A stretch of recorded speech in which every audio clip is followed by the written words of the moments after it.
सबको मोर जुहार। आज मैं बनामी बेसन ब्रेड। से लगी मैं नहीं नु बेसन किसी से जस्ट टिके सुजी पके देती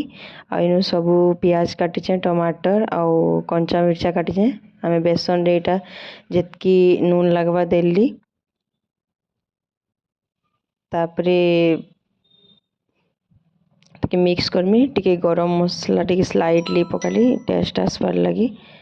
पाव भाजी मसला भी टिके पकईछे तापरे जीरा टिके देली माने ता टेस्ट भल लगवा टेस्टा बोली तापरे ताके मिक्स करमी जिते पान दरकार सेतकी पान ऐड करबे सेतिरे माने बेसी भी पानिया करवार नहीं न कि बेसी बहलिया भी नहीं मोटा नहीं नॉर्मल जेंता ब्रेड मान के लगवा सेटा भल से लगी कि रहबा एंता करबे। देखुन एटाके मिक्स कर देली भल से आटे पानी लगवा भल से मिक्स करली मुई तापरे देखुन एटा भल से मिक्स हो गला तापरे मुई प्याज टमाटर आउ मिर्चा जेन काटी थी से तके इथरे देली इथरे आपन आहुरी भी धनिया पतर दे पारबे एक्चुअली धनिया पतर नाई थे से मुई नाई दे थे तापरे सब के मिक्स कली भल से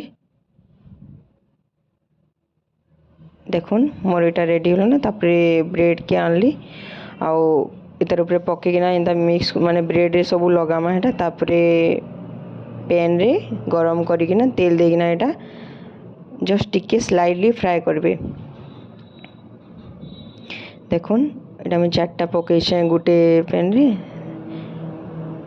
टिके टिके तेल टिके देबे भल से तो एटा जेंता माने क्रिस्पी क्रिस्पी हेबा। देखुन मोर बेसन ब्रेड रेडी हो गला टोस्ट